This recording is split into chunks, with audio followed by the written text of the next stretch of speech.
Alright guys, today we are going to do a carburetor on a Stihl FS250R weed eater. Alright, first thing we're going to do is pull the air filter out. Now, we don't have to take this cover off, but I'm going to just so it gives us some space so we can see what's going on. Usually we just take these two 8mm out and work from there, but this thing gets in your way a lot, so to take these 4 bolts, 1, 2, 3, 4 bolts out. Alright, it just pulls straight up off of there. Now you can see what's going on in here, that's all. Alright, now we're going to take these two 8mm off and another T27 star here. For all these, I'm using a Stihl tool. This Stihl tool's got your spark plug socket and your T27. This is like a 9/16 socket too. I think that's for the chainsaws or whatever. But I use this. It's cheap. I'll put that in the description, along with the carburetor, air filter, all that will all be in the description for you to easily find on Amazon. Alright, so now we're going to take out this T27 that's back here. Okay, so now we've gotten all these things loose where this can pull off. We've got to disconnect this cable. We're just going to move this throttle back and then pull that cable out. It's easier with 2 hands, but let's see if I can't do it with this here. No, alright, I need 2 hands. Now that we've gotten that backing out, we're going to take this fuel line off, and yeah, that should be it. Just take this fuel line off first, and then you're going to want to pull this one out first because the fuel just pews out of that. We're going to want to drain this gas tank completely, get all the old gas out of it. You're going to want to start with fresh, brand new, you just bought gas after you do this. So we're going to want to clean this out too. Alright, so now we got this line out, this line back here out. We can pull this straight off now. No big deal.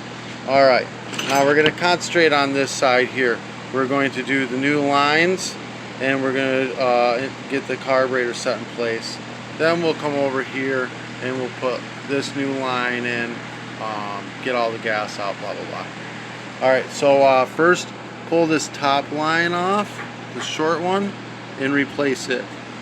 You don't have to plug it into the carburetor because you're going to do a new carburetor, but it'll give you you know, you can make that length a little bit right there. Okay, we've got this cut to length. Okay, now we're going to take this line off and we're going to cut a new line to the length for that. Now I cut it a little bit longer than this one because it can go deep into the tank here, no big deal. I also cut a little point on the end of it just to help me feed it into the tank right there. Now we're going to drain the gas out. Just so you know, this pulls straight out. When you go to put it back in, just kind of flex it a little bit and shove it right back in. It's no big deal.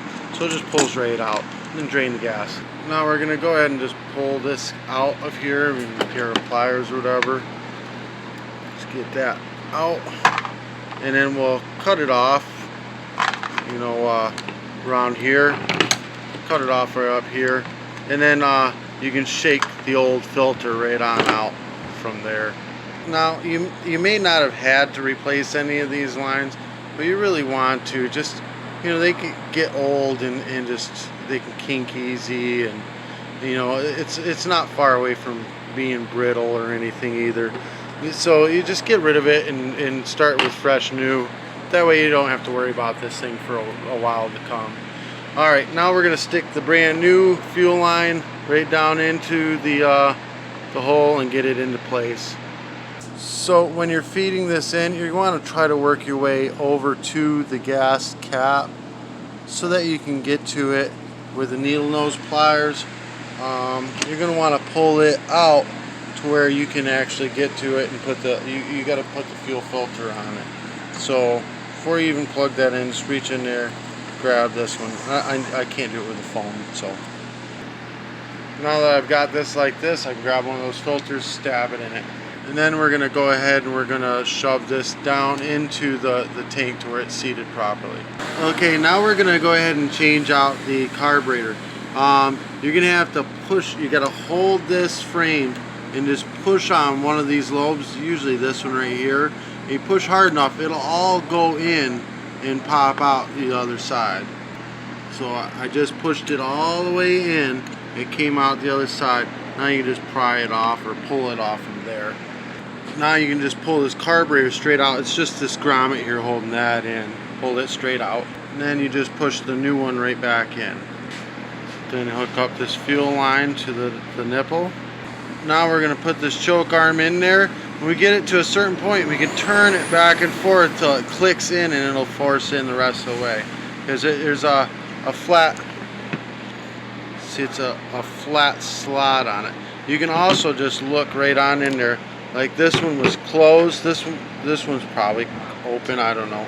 But if you look deep inside here, you can see the flat slot and where you got to line it up pretty much to get it in. So I looked in. The flat slot is on the same side as this dip in the thing is. That's where the flat slot is. So that's how you line it up. Now we're going to go ahead and start putting this in. We're going to put this fuel line right into that hole first and then work our way up. Now that we've gotten this fuel line shoved in there pretty well, we're going to put this other fuel line on this second nipple that's on the carburetor itself. Then we're going to set the carburetor onto the bolts and work our way back to where we can get the throttle back in place. Okay, I ran into an issue, so I had to take it back off. This carburetor, sometimes the aftermarket ones, see how it's thin on that side and thick on that side? This throttle cable goes all the way through. It's supposed to go all the way through. See this one? It's open all the way through. So the old carburetor, I have to take the arm off the new carburetor and I take the arm off the old carburetor and swap them. It's an issue with the Stihl aftermarket carburetors. It always happens. So go ahead and swap the arm. You'll get, you know, your throttle back. If you don't do it, you'll have half throttle all the time when you start this thing up. Alright, back in the game. Throttle's in. If you look, you can see it sticks out of there. So I actually had to mangle this screw to get it out. Pain in the butt. So what I did was, just so you can see, I'll just set it up in this thing here so you can see it, is I took a flathead screwdriver, because these twats freaking red tighted this thing in, red Loctited this thing in. I set it in an angle like this, and I hit it with a hammer until it turned out, just catching the side, a corner of it. Okay, now we're going to put these two 8mm and this T27 back in. Then slide the cover on and put the 4 bolts in it to hold it in place. And then you know, check your air filter. This air filter is pristine, so I'm not even going to bother putting a new one in it. And then put your air filter cover back in. It's where's this go? Oh, so these just sit on the bottom here, I guess. It lifts up in place, clicks in. Oh no, these go in like that. Oh yeah. Alright, so these go right below. This goes below those clips and it pushes right in. Then put your gas cap back in. Again, just force it right in there. It goes right on in. Put gas in it and you're ready to go. Alright guys, so that's how you do the fuel lines and the carburetor on Stihl FS250R weed eater. If this helped you in any way, hit the subscribe button, give me a thumbs up.